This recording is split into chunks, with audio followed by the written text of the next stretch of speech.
एक बार की बात है। एक राजा था, वह बहुत ही निर्दयी था। वह लोगों को बहुत ही सताता था। लोग उससे बहुत ही दुखी थे। उसके मन में जो आता राजा वह करता। अपने बहम और मनमर्जी से उसने कई घर उजाड़ दिए थे। अगर उसे वहम हो जाता कि यह आदमी ठीक नहीं है, वह या तो उसके हाथ पांव कटवा देता या उसे सूली पर चढ़ा देता। उसने इस प्रकार वहम में पड़कर किसी को फांसी पर लटका दिया, किसी को सूली पर चढ़ा दिया, किसी के हाथ पांव कटवा दिए, किसी को उम्र कैद की सजा दे दी, किसी को देश निकाला दे दिया और किसी किसी का तो सारा परिवार ही को कलों में पीलवा दिया। सारी प्रजा उसे डरी और सहमी हुई रहती थी। एक दिन परमात्मा की इच्छा हुई। राजा सुबह सुबह उठा और अपने बगीचे में टहलने के लिए चला गया। बगीचा महल के पास ही था। राजा ने देखा कि पश्चिम दिशा की ओर से 4 हंस आए और जाकर उसके महल के ऊपर बैठ गए। राजा का मन हुआ कि हंसों को करीब से देखा जाए। वह महल के करीब आ खड़ा हुआ और उन हंसों को देखने लगा। इतने में राजा क्या देखता है कि उन हंसों में से एक आदमी की आवाज में बोला, यहाँ पर है परंतु वहाँ पर नहीं। दूसरा हंस कहने लगा, वहाँ पर है परंतु यहाँ नहीं। तीसरा हंस बोला, यहाँ भी नहीं और वहाँ भी नहीं। और फिर अंत में चौथा हंस बोला, यहाँ भी है और वहाँ भी है। राजा उनकी बातें सुनकर परेशान हो गया। इतनी बातें करके हंस उड़ गए।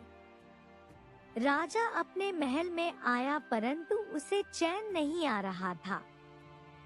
उस हंसों की बातें परेशान कर रही थी। राजा ने तुरंत अपने वजीर को बुलावा भेजा। वजीर दौड़ता हुआ आया और आते ही कहने लगा, बताइए महाराज, मेरे लिए क्या आदेश है।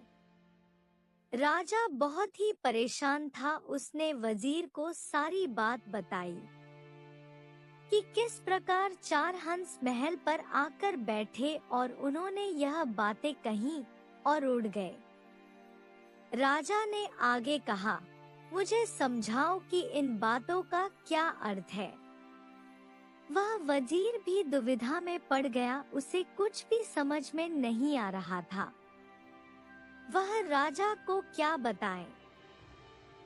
वजीर कुछ देर तक सोच विचार करता रहा और फिर अंत में बोला, महाराज, इसके अर्थ का पता तो केवल पंडित जी ही लगा सकते हैं। वह अपने विद्या के बल पर इन बातों का भाव बता सकते हैं। मैं आज ही पंडित को बुलाकर आपके सामने उपस्थित करता हूँ। यह कहकर वजीर ने अपनी जान बचा ली। अगले दिन पूरा राज दरबार सज गया। पंडित जी को बुलाया गया। वजीर ने सारे दरबार में उस घटना को विस्तार से बताया जो राजा के साथ घटित हुई थी। पंडित जी को कहा गया कि वह अपनी विद्या से देखकर बताए कि इन बातों का क्या अर्थ है। सारा कुछ स्पष्ट से बताएं कि क्या यह अच्छे संकेत हैं या बुरे। पंडित जी ने अपनी सारी पुस्तकों को देखा, लाख यत्न किया परंतु इन बातों के मर्म को ना जान सके। उन्होंने डरते डरते राजा से कहा, महाराज, इस काम के लिए मुझे कुछ समय लग सकता है। राजा ने पंडित को कहा कि मैं तुम्हें 1 महीने का समय देता हूँ। 1 महीने के भीतर मुझे इन सवालों का जवाब चाहिए। अगर ऐसा ना हुआ तो तुम्हें मृत्यु दंड दे दिया जाएगा। पंडित जी चिंता में पड़कर घर लौट कर आए। पंडित की पत्नी ने पूछा तो पंडित ने उसे सारी बात बताई। उसकी पत्नी भी यह सुनकर दुखी हो गई। 4-5 दिन पंडित जी घर पर ही बैठे बैठे इन प्रश्नों का उत्तर खोजते रहे और फिर वह इन सवालों के उत्तर खोजने के लिए गांव-गांव और शहर-शहर घूमने लगे। समय बिता 28 दिन यूं ही बीत गए, परंतु पंडित को कोई सुराग न मिला। थके हारे एक रात पंडित जी एक बुढ़िया के घर पर रुक गए। बुढ़िया अकेली थी, उसके कोई संतान भी नहीं थे।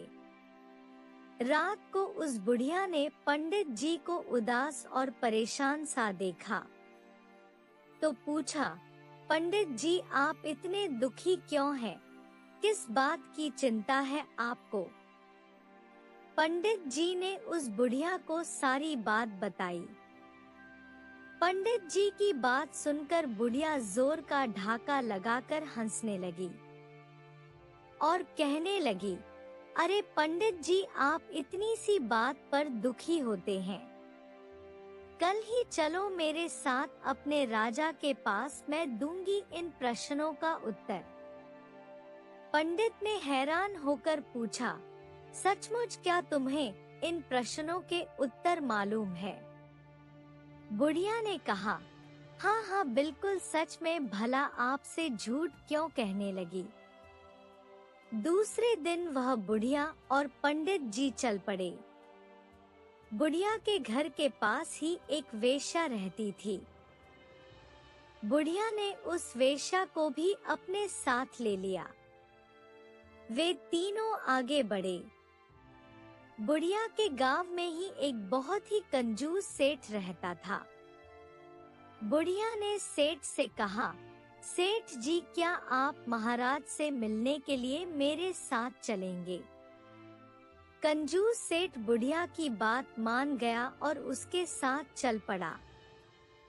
इस गांव में एक और सेठ रहता था जो स्वभाव से बड़ा ही दयालु और दानी प्रवृत्ति का था। बुढ़िया के निवेदन करने पर वह सेठ भी उनके साथ चल पड़ा। अभी वह कुछ ही दूर गए थे कि सामने से एक साधु आता हुआ दिखाई दिया। दयालु सेठ ने जब उस साधु को देखा तो कुछ पैसे उस साधु को दक्षिणा के रूप में दे दिए। तब बुढ़िया ने साधु से आग्रह किया कि वह भी राजा के पास उनके साथ चले। साधु बड़ी खुशी से इस बात पर राजी हो गया और वह भी उन सब के साथ मिलकर राजा के महल की तरफ चल पड़ा। अब पंडित, बुढ़िया, दयालु सेठ, कंजूस सेठ, वेश्या और साधु, यह सभी लोग राजा के दरबार की तरफ चल पड़े। जब वे सभी दरबार में पहुंचे, वहां पर भीड़ इतनी ज्यादा थी कि लगता था जैसे सारी प्रजा राजा के दरबार में आ गई है। सभी सोच रहे थे कि या तो पंडित बच जाएगा या फिर राजा सारे परिवार के सहित पंडित को सूली पर चढ़ा देगा। राजा दरबार में आ पहुंचा। सभी ने उसका स्वागत किया। राजा अपने सिंहासन पर बैठ गया तो वजीर को आदेश दिया कि पंडित को पेश किया जाए। पंडित जी उनके साथ वह बुढ़िया वेश्या, साधु, कंजूस सेठ और दयालु सेठ को लेकर राजा के समक्ष प्रस्तुत हुए। राजा ने पंडित से पूछा, मेरे चारों सवालों के उत्तर तुम ले आए? पंडित ने हाँ में सिर हिलाया और कहा, आपके सवालों का जवाब यह बूढ़ी माँ देगी। राजा ने पूछा, बताओ इसका अर्थ क्या है? यहाँ है परंतु वहाँ नहीं। बुढ़िया ने अपने साथ आई हुई उस वेश्या की तरफ संकेत किया और कहा, महाराज, इसका उत्तर यह वेश्या है, यह बुरे काम करके धन इकट्ठा करती है। इसे अगले जन्म में अपने बुरे कर्मों का फल मिलेगा और परलोक में भी यह अपने कर्मों का फल भोगेगी। इसीलिए इसका यह धन यहाँ पर तो है परंतु वहाँ नहीं है। राजा उसका जवाब सुनकर खुश हुआ। राजा ने दूसरा सवाल किया, वहाँ है परंतु यहाँ नहीं है।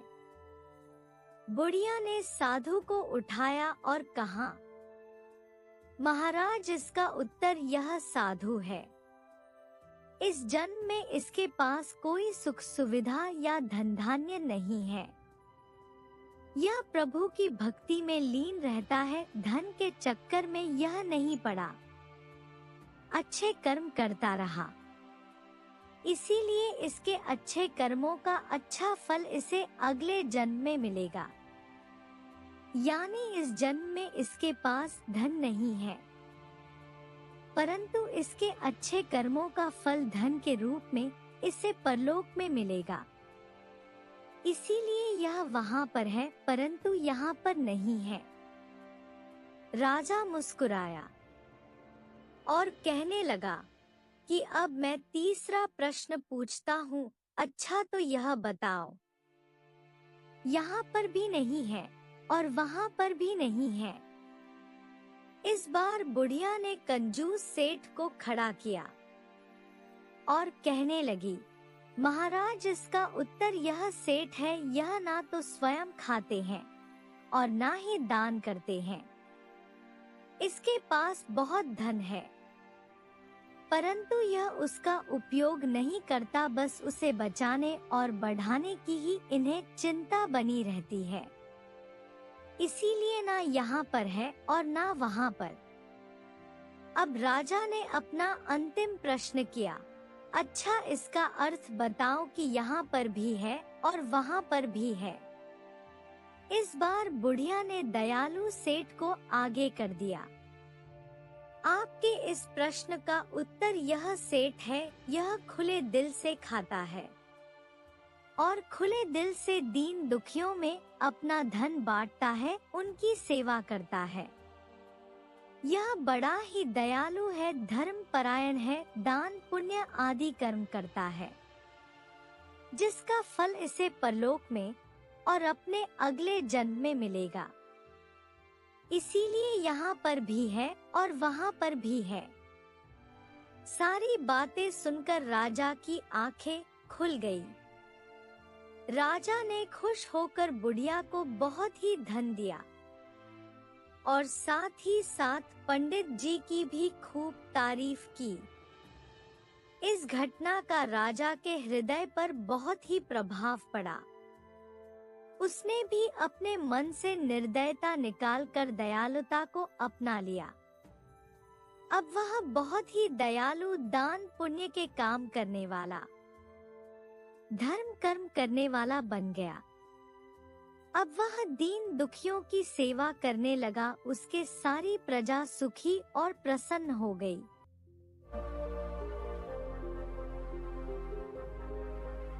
भानु चौधरी अपने गांव के मुखिया थे। गांव में उनका बड़ा ही मान था। मुखिया साहब की ऐसी धाक बंधी हुई थी कि उनकी मर्जी के बिना गांव में पत्ता भी नहीं हिल सकता था। कोई भी घटना हो, चाहे वह सास बहू का विवाद हो, मेड़ या खेत का झगड़ा हो, चौधरी साहब ही सभी झगड़ों का निपटारा करते थे। चौधरी जी के दरबार में जो फैसला हो जाता तो किसी को अदालत जाने की जरूरत ना पड़ती थी। चौधरी महाशय के 3 पुत्र थे। बड़ा लड़का वृतांत एक बहुत ही शिक्षित मनुष्य था। वह बड़ा ही अनुभवी और बड़ा ही नीति कुशल था। बूढ़े चौधरी साहब उनके हर बात मानते थे, क्योंकि वह अदालत और कानून के मामलों में वह बहुत बड़ा जानकार था। वह कानून का पुतला था। कानून की दफाएं उसके जवान पर रहती, गवाह गढ़ने में पूरा उस्ताद था। उनका मझला बेटा था शान चौधरी, जो एक किसान था। वह बुद्धि से मंद लेकिन शरीर से बड़ा ही मेहनती था। तीसरा बेटा था गुमान। वह बड़ा ही रसिक था लेकिन बहुत ही उद्दंड था। मछली पकड़ने का शौकीन बड़ा ही रंगीला जवान था, लेकिन था वह अपनी मर्जी का मालिक ही। किसी भी गुण की धमकी, शिक्षा और उपदेश का उस पर कोई भी असर नहीं होता। उसकी भाभियां अभी तक उसकी ओर से निराश न हुई थी। वह उसे अभी तक कड़वी दवाइयां पिलाती रहती, पर वह आलस्य का मारा उस पर कोई भी असर न होता था। ऐसा कोई ही बिरला दिन जाता जब गुमान को उसकी भाभियों ने कोई कटु वाक्य न कही हो। यह वैसिले शब्द कभी कभी उसके कठोर हृदय पर चुभ भी जाते थे, किंतु यह घाव रात भर से अधिक न टिकते। भोर होते ही उसके थकान और पीड़ा शांत हो जाते। सुबह उठते ही वह हाथ मुंह धोता बंसी उठाई और तालाब की तरफ चल दिया। बूढ़े चौधरी ने कई पेतरे बदल बदल कर उसको समझाने की कोशिश की, परंतु कोई लाभ न हुआ। भाई लोग तीखी निगाह से उसको देखा करते, पर गुमान उन लोगों के बीच से इस तरह अकड़ता चला जाता जैसे कोई मस्त हाथी कुत्तों के बीच से निकल जाता हो। उसे सुमार्ग पर लाने के लिए क्या क्या उपाय नहीं किए गए। बाप उसे समझाता, बेटा ऐसी राह पर मत चलो जहाँ पर तुम्हारा और तुम्हारे परिवार का निर्वाह ना हो सके।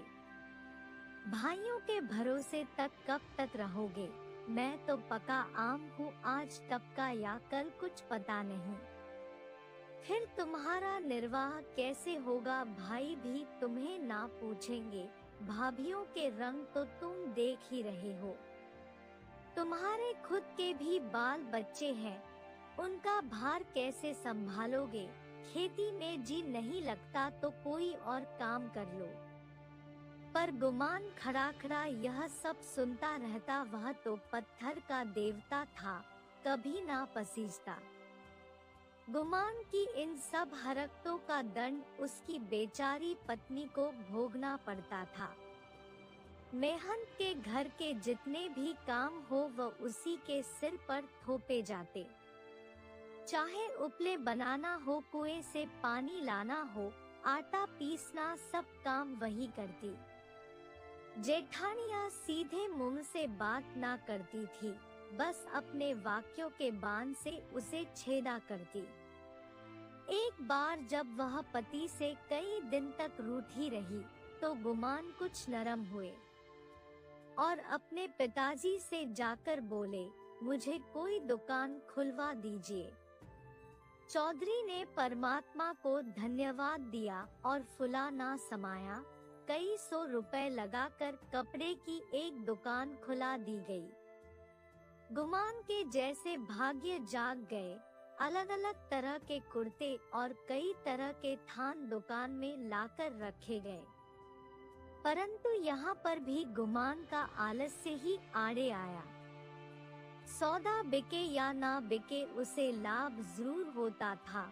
दुकान खुल तो गई थी, वहीं पर उसके 5-10 मित्र आ जमते और सारा दिन गोपबाजी करते रहते। मित्रों के साथ गोपबाजी और चाय नाश्ता, बस यही उसकी दुकान पर चल रहा था। इस तरह से 3 महीने चैन से कट गए। गुमान ने खूब दिल खोलकर अपने अरमान निकाले, यहाँ तक कि सारी लागत भी चौपट हो गई। डांट के एक टुकड़े के सिवाय कुछ भी ना बचा। घर वालों को जब यह पता चला तो बूढ़े चौधरी को भी बहुत गुस्सा आया। भाभियों ने घर आंदोलन मचाया और कहा, इतनी बड़ी दुकान को इस निखट्टू ने भस्म कर दिया, अब हम कहाँ मुंह दिखाएं? और कौन सा मुंह लेकर यह घर में पैर रखता है? किंतु गुमान के तेवर जरा भी मैले ना हुए। वह मोह लिए फिर घर आया और वही पुरानी चाल चलने लगा। बड़ा भाई ब्रीतांत उसके यह ठाड़ पाट देखकर जल जाता था और सोचता था, सारा दिन मेहनत मैं करूं, पसीना में बहाव और सुख की जिंदगी जिए ये गुमान, खुद तो बस यह अपाहिज सारा दिन चारपाई तोड़ता है और बन ठन कर निकलता है। ऐसे वस्त्र तो शायद मुझे मेरे ब्याह पर भी ना मिले होंगे। मझले भाई शान के मन में भी कुछ ऐसे ही विचार उठते थे। अंत में यह जलन उनसे सही ना गई और अग्नि भड़क उठी। एक दिन बड़े भाई ब्रीतांत की पत्नी ने गुमान के सारे कपड़े उठाए और मिट्टी का तेल उड़ेलकर उन पर आग लगा दी। ज्वाला उठी, सारे कपड़े देखते ही देखते जलकर राख हो गए। गुमान बेचारा रोता ही रह गया। दोनों भाई खड़े खड़े तमाशा देखते रहे। बूढ़े चौधरी ने जब यह दृश्य देखा तो सिर पीट लिया। वह समझ गया कि यह दवेश की अग्नि है, घर को जलाकर राख कर देंगी। यह ज्वाला तो थोड़ी देर में शांत हो गई, परंतु हृदय की ज्वाला जो की त्यों दहकती रही। अंत में एक दिन बूढ़े चौधरी ने घर के सभी सदस्यों को बुलाया और इस गुण विषय पर अपने विचार रखने के लिए कहा कि कैसे बेड़ा पार होगा, और अपने बड़े बेटे ब्रीतांत से बोला, बेटा तुमने आज देखा कि बात में सैकड़ों रुपए पर पानी फिर गया, इस तरह तो निर्वाह नहीं होगा। तुम समझदार हो, तुम ही कोई हल निकालो। परंतु बेटा ब्रीतांत बिल्कुल चुप रहा। वह अभी इसका उत्तर सोच ही रहा था कि तभी उसकी पत्नी बोल उठी, दादाजी अब समझाने बुझाने से काम नहीं चलेगा, सहते सहते हमारा कलेजा फट गया है। बेटे की जितनी पीर बाप को होगी, भाइयों को भी उतनी होगी, क्या उसकी आधी भी नहीं हो सकती। मैं तो साफ कहती हूँ कि घर का बंटवारा कर दीजिए, भला क्या होगा, ज्यादा से ज्यादा दुनिया हम पर हंसेगी और क्या। अपनी पत्नी की बात सुनकर ब्रीतांत ने भी उसकी हाँ में हाँ मिलाई और कहा, हाँ पिताजी यही सही रहेगा। अब बारी थी मंद बुद्धि सान की, पर बेचारा वह तो किसान था, बैलों के पीछे आंखें बंद करके चलने वाला। ऐसे गुण विषय पर वह मुंह कैसे खोलता, वह दुविधा में ही पड़ा था। तभी उसके धर्मपत्नी अपनी जेठानी का अनुसरण करते हुए बोली, बड़ी बहन ने जो कहा है वह बिल्कुल सही कहा है, इसके अलावा कोई दूसरा उपाय नहीं है। कोई तो कलेजा तोड़ तोड़ कर कमाई, मगर पैसे पैसे को तरसे, तन ढकने को वस्त्र तक ना मिले और कोई सुख की नींद सोए। ऐसी अंधेर नगरी में अब हमारा निर्वाह न होगा। शान चौधरी ने भी इस प्रस्ताव का पूरा अनुमोदन किया। अब बूढ़े चौधरी अपने बेटे गुमान से बोले, क्यों बेटा, तुम्हें भी यही मंजूर है? अभी कुछ बिगड़ा नहीं है।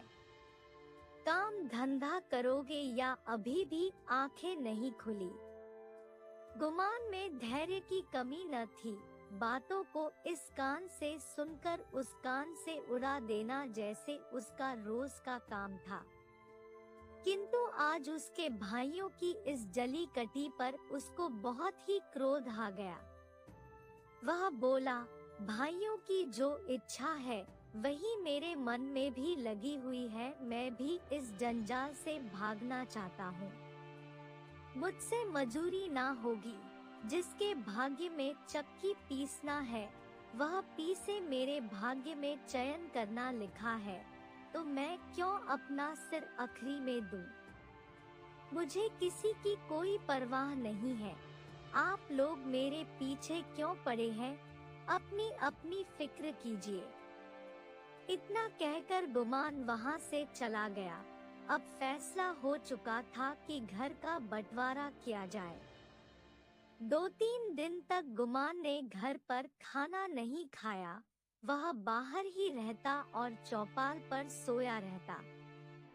अंत में बूढ़े चौधरी गए और उसे मनाकर घर ले आए।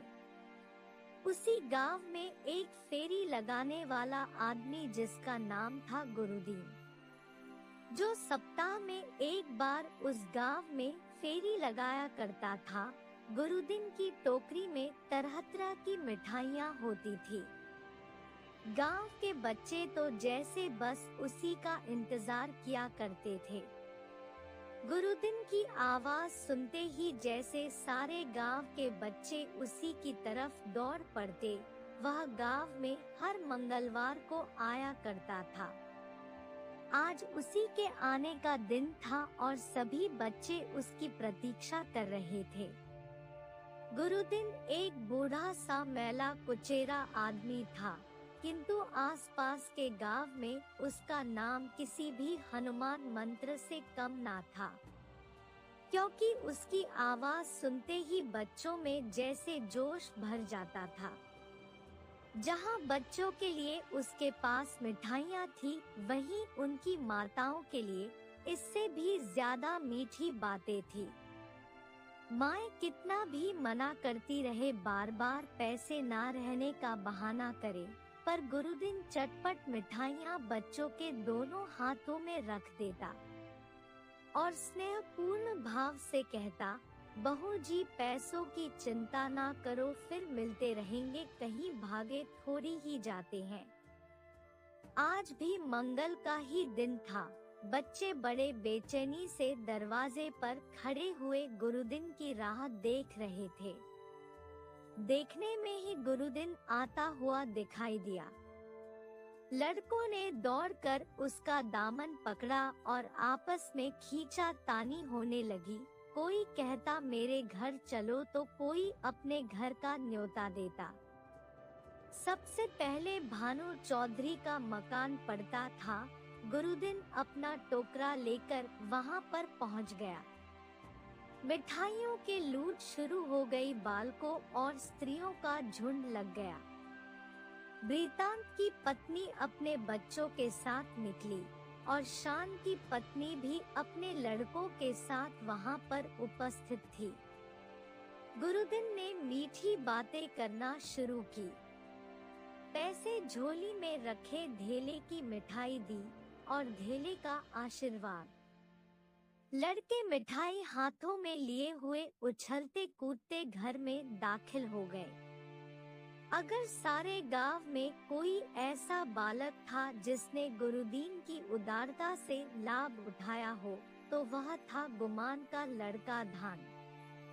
यह तो बहुत मुश्किल था कि बालक धान अपने भाई बहनों को हंस हंस कर और छल उछल कर मिठाइयाँ खाते देखे और सब्र कर जाए। उस पर भाइयों के बच्चे उसे मिठाइयाँ दिखा दिखा कर और ललचाते चढ़ाते हुए खाते। बेचारा धान चिकता और अपनी माता का आंचल पकड़कर उसे दरवाजे की तरफ खींचना था, पर वह अबला क्या करे।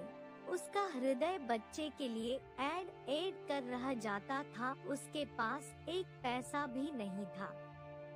वह अपने दुर्भाग्य पर, जेठानियों की निष्ठुरता पर और सबसे ज्यादा अपने पति के निखट्टूपन पर कुड़ कर रह जाती थी। अपना आदमी ही ऐसा निकम्मा हो तो दूसरों का मुंह ही देखना पड़ता है। उसने अपने बेटे को उठा लिया और प्यार से उसे दिलासा देने लगी। बेटा रो मत, अगली बार जब गुरुदीन आवेगा तब तुम्हें भी मिठाई लाकर दूंगी, नहीं तो इससे भी अच्छी मिठाई बाजार से मंगवा दूंगी। तुम कितनी मिठाई खाओगे? यह कहते कहते उसकी आंखें भर आई। यह मनहूस मंगल हर सप्ताह चले आता है, फिर कोई बहाना करना पड़ेगा। है अपना बच्चा डेली की मिठाई को तरसे और घर में किसी का पत्थर सा कलेजा भी ना पसीजे। वह बेचारी तो अपनी चिंताओं में डूबी हुई थी और धान किसी तरह चुप ना हो पाता था। जब माँ का बस नहीं चला तो उसने अपने बेटे को उतार कर जमीन पर रख दिया। वह रो रो कर सारी दुनिया को सिर पर उठाने लगा। माँ ने उसे बहुत बहलाया फुसलाया, यहाँ तक कि उसे बच्चे के हट पर क्रोध भी आ गया। कहा तो वह बच्चे को प्यार से चिपकाती थी, परंतु इस बार ऐसा झल्लाई कि उसे 2-3 झापड़ जोर जोर से लगाकर और घुड़कर बोली, चुप रहा अभागे, तेरे ही मुंह मिठाई खाने का है क्या? अपने दिन को नहीं रोता मिठाई खाने चला है, तेरे भाग्य में मिठाई खाना है ही नहीं। गुमान वही द्वार पर बैठा हुआ बड़े ध्यान से देख रहा था। वह अपने बच्चे को बहुत चाहता था। इस वक्त यह थप्पड़ बच्चे के मुंह पर नहीं बल्कि उसके हृदय पर तेज भाले के समान लगा था और चुप गया था। शायद उसकी पत्नी का अभिप्राय भी यही था, जिस तरह पत्थर में आग छिपी रहती है, उसी तरह मनुष्य के हृदय में भी चाहे वह कैसा भी क्रूर और कठोर क्यों ना हो, कोमल भाव छिपे रहते हैं। गुमान की आंखें भर आई, आंसू उसके चेहरे पर लुढ़कने लगे। गुमान सचेत हो गया। उसने अपने बच्चे को गोद में उठा लिया और अपनी पत्नी को देखते हुए बड़े ही करुण स्वर में बोला, बच्चे पर इतना क्रोध क्यों करती हो? तुम्हारा दोषी मैं हूँ, मुझको जो दंड देना चाहो वह दो। परमात्मा ने चाहा तो कल से लोग इस घर में मेरा और मेरे बाल बच्चों का भी आदर करेंगे। तुमने आज सदा के लिए मुझे जगा दिया है, मेरे कानों में यह शंखनाद कर दिया कि मुझे कर्म के पथ पर ही चलना होगा। इस घटना के बाद आलसी गुमान का हृदय ऐसा परिवर्तित हुआ कि वह अब आलसी गुमान न रहकर एक मेहनती आदमी बन चुका था। अब वह गांव में मजदूरी करता, अपने खेतों में काम करता और इतना धन अर्जित कर लेता जिससे वह अपने परिवार का निर्वाह सुख से कर सके। गुमान में आए इस परिवर्तन से उसका पूरा परिवार भी खुश था। बूढ़े भानु चौधरी भी अपने बेटे में आए इस परिवर्तन को देखकर बहुत ही खुश थे।